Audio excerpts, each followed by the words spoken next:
My mother handed me divorce papers on my wedding morning, then announced she was marrying my fiancé instead. 3 hours later, I was homeless in Seattle with nothing but my wedding dress and a stranger's business card that would change everything forever.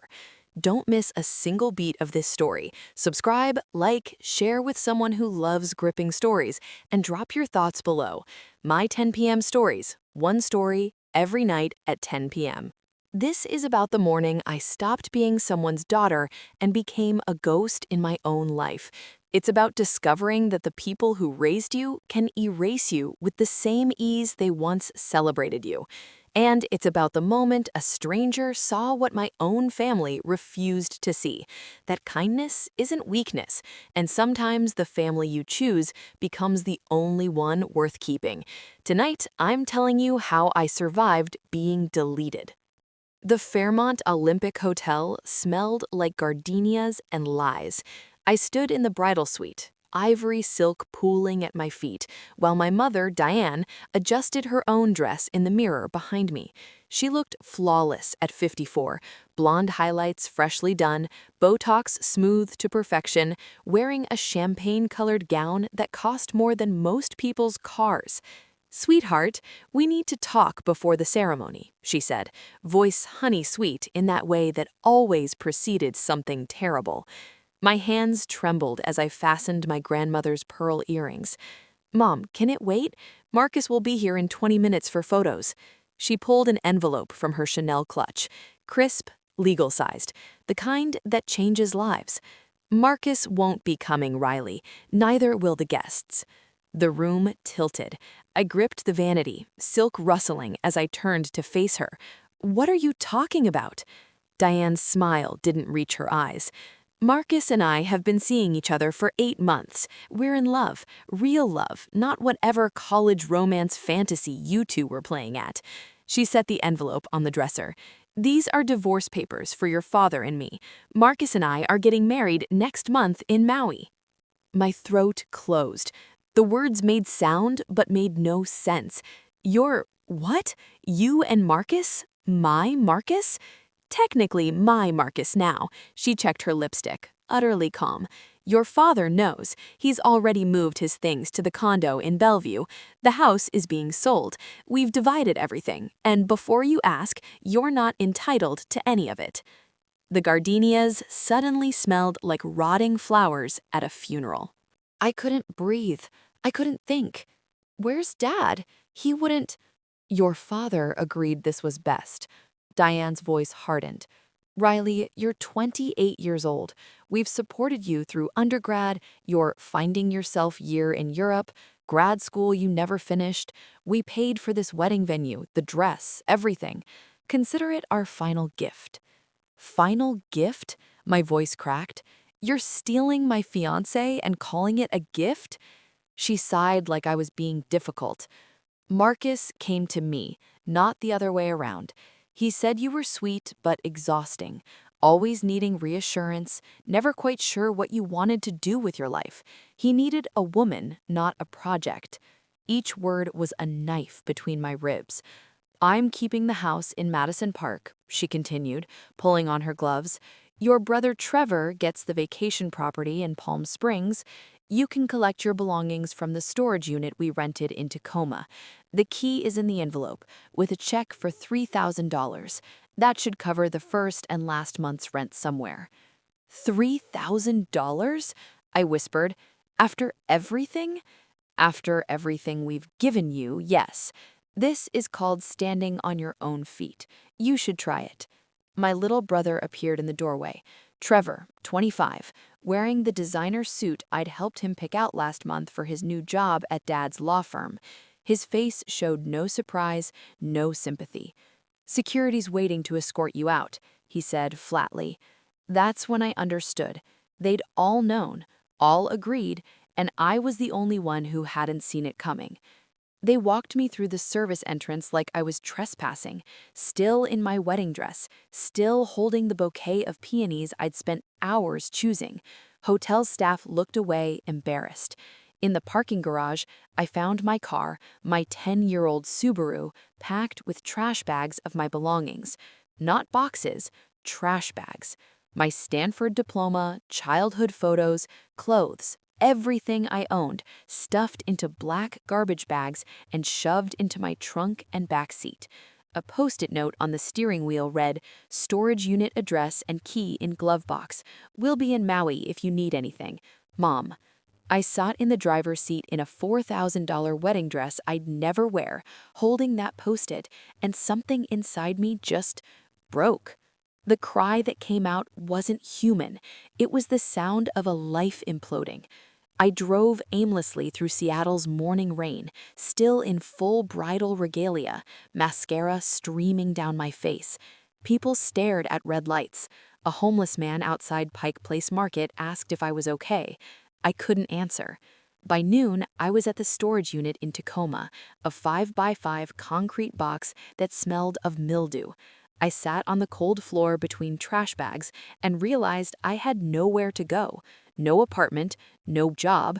I'd quit my position at the nonprofit to plan the wedding. No savings. I'd put everything toward the honeymoon. The $3,000 check sat in my lap, signed in my mother's perfect cursive. That's when my phone buzzed. The text was from an unknown number. "Riley Vance? I'm Miriam Chen. We met at your mother's charity gala last year. I heard what happened today.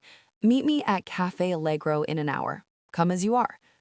I stared at the screen. Miriam Chen. I vaguely remembered her, a tiny, elderly woman in a purple silk suit, probably in her 70s, who'd spent the entire gala watching people instead of talking. She'd asked me one question. If money weren't an issue, what would you do with your life? I'd told her the truth. Open a women's shelter, a real one, not just a stopgap, somewhere women could rebuild completely. She smiled and handed me her card. I'd lost it in a coat pocket months ago. Now she was texting me on the worst day of my life. I showed up at Cafe Allegro still wearing the wedding dress, covered by a coat I'd found in one of the trash bags. Miriam sat in the corner booth, sharp-eyed, dressed in all black like she was attending a funeral. Mine, maybe. "Sit," she said. Not unkind, just direct. I sat. She pushed a cappuccino across the table. "Drink, then tell me everything." So I did. Every humiliating detail.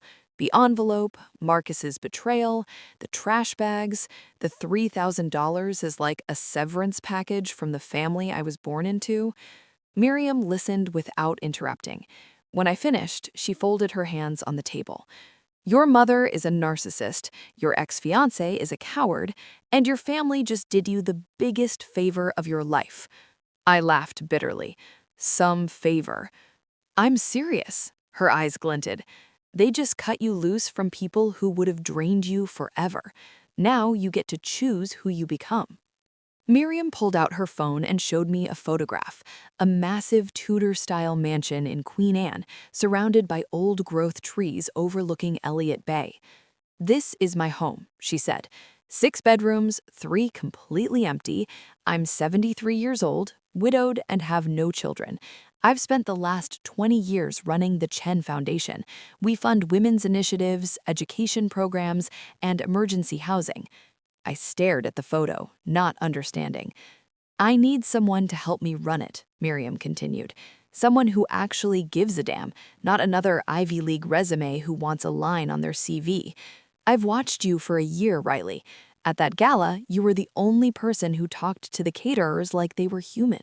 You stopped to help an elderly woman who'd dropped her purse. You didn't schmooze, didn't network, just existed like a decent person." "That's just being normal," I whispered. "Normal is rarer than you think." She leaned forward. "I'm offering you a job. Director of Programs for the Chen Foundation. Salary, $85,000 to start. You'll live at the house, no rent, while you get on your feet. In exchange, you'll work harder than you've ever worked, learn everything I know, and help me build something that actually matters." My hands shook around the coffee cup. "Why me? You don't even know me." "I know enough," Miriam's voice softened. "I was you, Riley. 35 years ago, my family disowned me for marrying a Chinese immigrant instead of the white lawyer they'd chosen. They gave me nothing. A stranger gave me everything. Her name was Dorothy Chen, my late mother-in-law. She taught me that blood doesn't make a family. Choice does. Tears burned my eyes. So what do you say? Want to build something beautiful out of this burning pile of trash your family left you in? I looked down at my wedding dress, then back at her. Yes. I moved into Miriam's Queen Anne mansion that night. My room overlooked the bay, decorated in soft grays and whites, with a window seat where I could watch the ferries cross the water. It was bigger than my childhood bedroom and felt like stepping into someone else's life. Miriam didn't coddle me. The next morning at 6 a.m., she knocked on my door in running gear. Get dressed. We run every morning. Grief lives in the body. We're running it out. For 6 months, my life became a carefully orchestrated rebuilding. Morning runs, breakfast while reviewing grant applications, days spent at the foundation's offices in Pioneer Square, learning how to read financial statements, evaluate program outcomes, interview nonprofit directors who needed funding. Miriam was relentless. Never give money without accountability. Never fund feelings, fund results. If they can't show you how their lives changed, they don't get a dime. I learned to say no to charismatic founders with terrible business plans. I learned to say yes to single mothers running after-school programs out of church basements who had every receipt documented. In the evenings, Miriam taught me about her world, how she'd built the foundation from a $2 million inheritance into a $400 million endowment, how she'd survived being cut off from her own family, how she'd learned that revenge isn't about destruction, it's about building something so beautiful that the people who hurt you become irrelevant. Your mother will hear about you eventually, Miriam said one night over wine. When she does, don't engage. Success is silent. Desperation is loud. It happened exactly 8 months after the wedding that never was. My phone lit up with a call from Trevor. I hadn't heard from him since that morning in the hotel. Trevor, we need to talk. His voice was strained. Can we meet? I was in my office at the foundation, reviewing plans for a new transitional housing project. Miriam watched me from across the desk, one eyebrow raised. About what? I kept my voice neutral. Dad's firm is being investigated for fraud. He might lose everything. Mom and Marcus, things aren't working out. The Maui wedding was a disaster. She's broke, Riley. They're both broke. We need a family right now. The word family landed like a slap. We? I repeated softly. I didn't know they were going to do that to you, Trevor said quickly. The wedding thing. I thought you knew, that you'd agreed to call it off or something. I didn't realize... You didn't realize they threw you away like trash in a wedding dress while you stood there and watched? Silence. Riley, please. Dad might go to prison. Mom's living in a studio apartment in Renton. Her credit cards are maxed out. Marcus left her for someone younger. I'm trying to hold everything together, but I can't do it alone. We need you. I looked at Miriam. She shook her head slightly. I'm sorry you're going through that, Trevor, truly, but I'm not your solution. What does that mean? It means I learned that family isn't DNA. It's a choice. You all made your choice last year. I hung up before he could respond. By year 2, the Chen Foundation had become something extraordinary. Under my leadership as director of programs, we'd launched 3 major initiatives.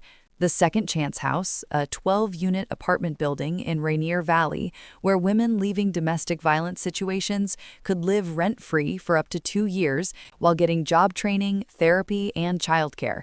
Every woman who graduated the program left with a job, savings, and a safety plan. Success rate, 94%. The Mothers Collective, microgrants and business mentorship for single mothers starting businesses.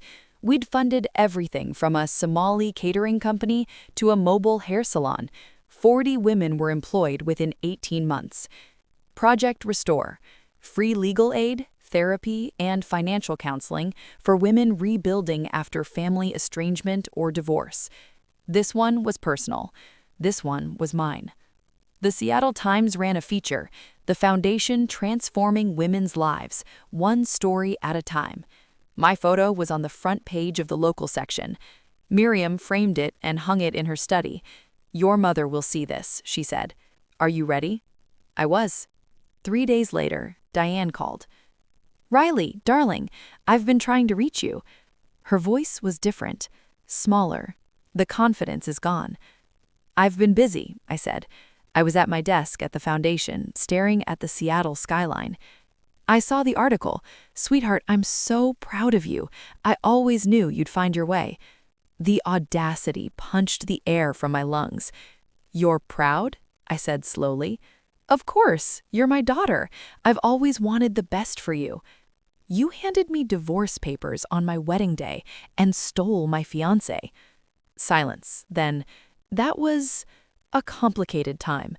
Marcus and it didn't work out. I see now that I made mistakes. I was going through something, a midlife crisis, maybe. Therapy has helped me understand." "Therapy?" "Yes, I've been working on myself. Riley, I want us to heal as a family. I want to be part of your life again. I'm living in a small place now, nothing fancy, but there's room for you if you ever—" "Stop." She did. "You don't get to do this," I said, voice shaking.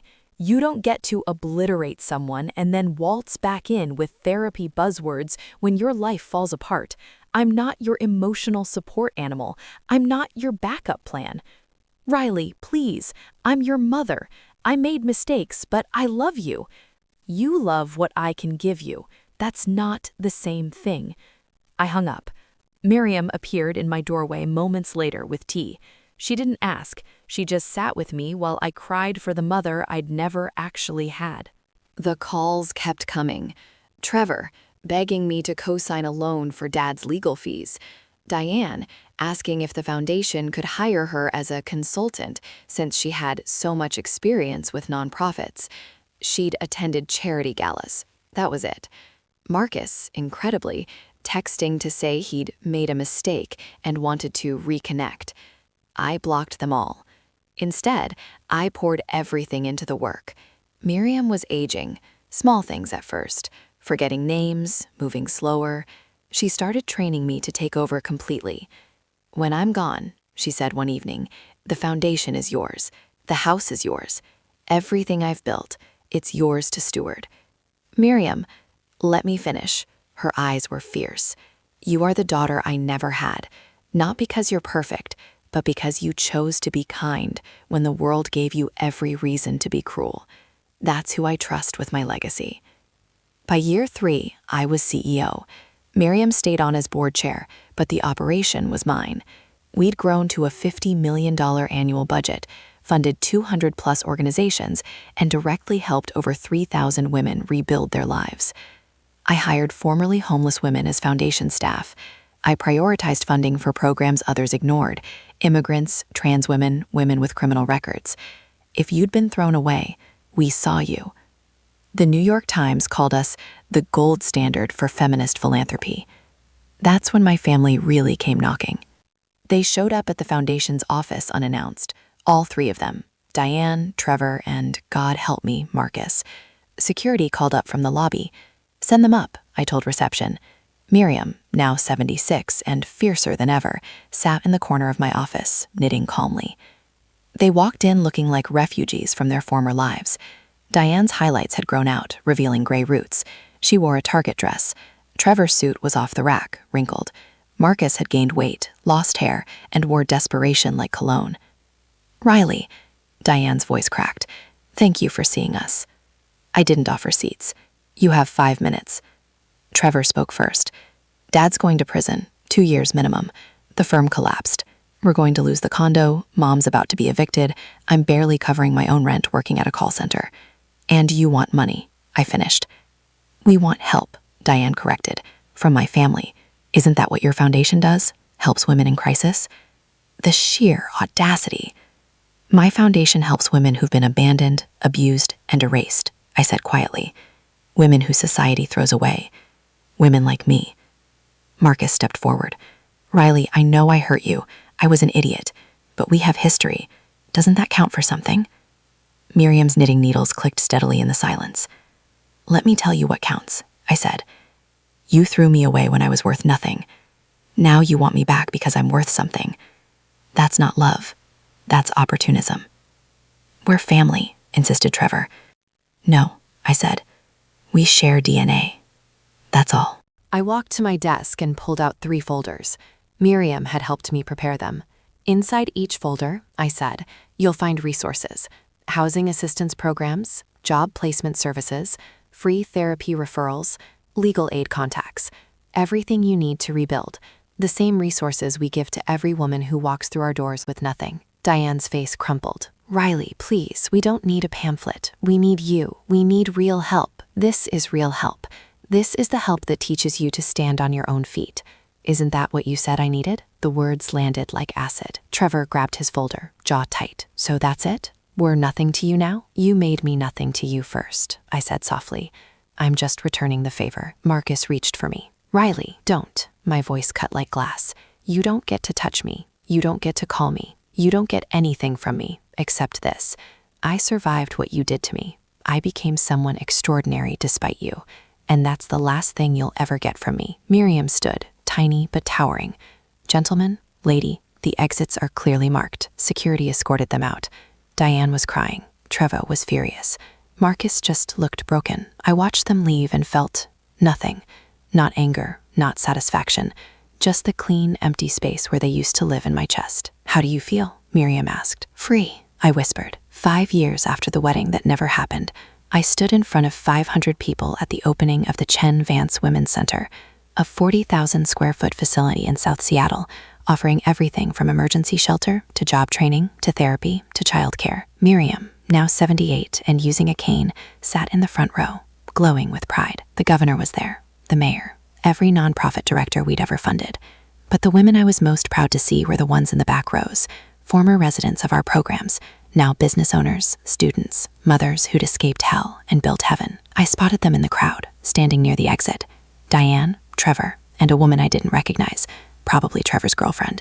They looked older, smaller, like life had finally caught up with them. They were recording on their phones. I didn't acknowledge them. I didn't need to. "This building," I said into the microphone, "exists for every woman who's been told she's not enough, for every daughter erased from her own family, for every woman who chose kindness when the world rewarded cruelty. You are enough. You always were." The applause was thunderous. Afterward, they tried to approach. Security gently redirected them to the public exit. Diane tried one last time, calling across the lobby. "Riley, please, we're still your family." I turned, looked her dead in the eye, and said the truest thing I'd ever known. "No, you were my past. These women are my family now." I walked back inside, into the center we'd built, into the life I'd chosen, and I never looked back. Some people think forgiveness means letting them back in. I learned it means letting yourself out. They deleted me when I had nothing. I rebuilt it when I had everything. And the most powerful thing I ever did was become someone they couldn't recognize, someone they no longer deserved to know. If this story touched you, stay with me for the next one. Subscribe, like, share it with someone who would feel it, and leave your thoughts in the comments. My 10 p.m. stories. One story every night at 10 p.m.